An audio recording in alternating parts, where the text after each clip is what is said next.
ಗಾಡಿ ಹಳೇದಾಗಿತ್ತು, ಅದಕ್ಕೆ ಹೊಸ ಗಾಡಿ ತಗೊಳ್ಳೋಣ ಅಂತ ಹೊಸ ಗಾಡಿ ತಗೊಂಡೆ.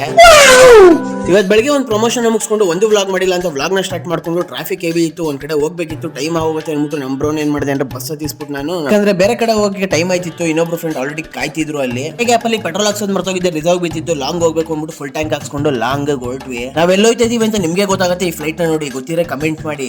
ಆಗ್ಲೇ ಹೇಳ್ದಂಗೆ ನೋಡ್ದಂಗೆ ಗಾಡಿ ತಗೊಳಕಲ್ಲ, ಪ್ರಮೋಷನ್ ಮಾಡಕ್ ಬಂದಿದೆ. ಅದೇ ಗ್ಯಾಪ್ ಅಲ್ಲಿ ಒಂದು ಟೆಸ್ಟ್ ಡ್ರೈವ್ ಹೋಗಿ ಬರೋಣ ಅಂತ ಹೋಗಿ ಬಂದೆ, ಸಾಕತ್ತಾಗಿತ್ತು ಗಾಡಿ ಮಾತ್ರ. ಟೆಸ್ಟ್ ಡ್ರೈವ್ ಹೋಗಿ ಬರೋಷ್ಟ್ರಲ್ಲಿ ಆಲ್ರೆಡಿ ನಮ್ಮ ಫ್ರೆಂಡ್ಸ್ ಬಂದ್ಬಿಟ್ಟಿದ್ರು. ಇವ್ರು ನಿಮಗೆ ಗೊತ್ತೇ ಇರುತ್ತೆ, ಚಾಕ್ಲೇಟ್ ಚಂದು ಮತ್ತೆ ಆಲ್ ಇನ್ ಒನ್ ಜೈ ಅಂತ. ಜೊತೆಗೆ ಅವ್ರ ಫ್ರೆಂಡ್ಸ್ ಕೂಡ ಬಂದಿದ್ರು. ಇವತ್ತು ವೈಕುಂಠ ಏಕಾದಶಿ ಆಗಿರೋದ್ರಿಂದ ಇಲ್ಲೇ ದೇವನಹಳ್ಳಿಲಿ ಒಂದು ದೇವಸ್ಥಾನ ಇದೆ, ಬನ್ನಿ ಬ್ರೋ ಅಂತ ಕರ್ಕೋದ್ರು. ದೇವಸ್ಥಾನದಲ್ಲಿ ಎಲ್ಲಾ ಕಡೆ ರಶ್ ಇತ್ತು, ಬಟ್ ಇಲ್ಲಿ ಮಾತ್ರ ಆರಾಮಾಗಿ ದರ್ಶನ ಆಯ್ತು. ಇಲ್ಲೇ ಪಕ್ಕದಲ್ಲಿ ಟಿಪ್ಪು ಸುಲ್ತಾನ್ ಫೋರ್ಟ್ ಇತ್ತು, ಎಲ್ಲ ವ್ಲಾಗಿಂಗ್ ಮಾಡ್ಕೊಂಡು ಹತ್ತಕ್ಕೆ ಸ್ಟಾರ್ಟ್ ಮಾಡಿದ್ವಿ. ಇಲ್ಲೇನೋ ಬಗ್ಗೆ ನೋಡ್ತಿದ್ರು, ಏನಪ್ಪಾ ಅಂದ್ರೆ ಸುರಂಗ ಮಾರ್ಗನೇ ಇತ್ತು. ನಮ್ ಬ್ರೋಗ್ ಬೇಡ ಅಂದ್ರು ನುಗ್ಬಿಟ್ರು ಒಳಗೇನಿತ್ತು ಅಂತ ನೆಕ್ಸ್ಟ್ ವ್ಲಾಗ್ ಅಲ್ಲಿ ತೋರಿಸ್ತೀನಿ ನಿಮ್ಗೆ. ಇಲ್ಲಿಂದ ಕೆಳಗೆ ಜಾಸ್ತಿ ಜನ ಇರೋದು ಕಾಣಿಸ್ತು. ಏನಪ್ಪಾ ಅಂದ್ರೆ ಅಲ್ಲೊಂದು ದೇವಸ್ಥಾನ ಇತ್ತು, ದೇವಸ್ಥಾನದಲ್ಲಿ ಅಷ್ಟು ರಶ್ ಅಲ್ಲೂ ನಮಗೆ ಸ್ಪೆಷಲ್ ಎಂಟ್ರಿ ದರ್ಶನ ಆಯ್ತು.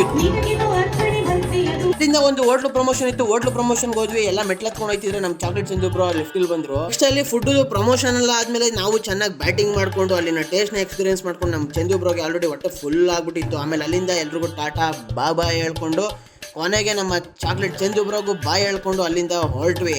ಎಲ್ಲ ಫಾಲೋ ಮಾಡಿ, ಶೇರ್ ಮಾಡಿ, ಲೈಕ್ ಮಾಡಿ, ಸಬ್ಸ್ಕ್ರೈಬ್ ಮಾಡಿ.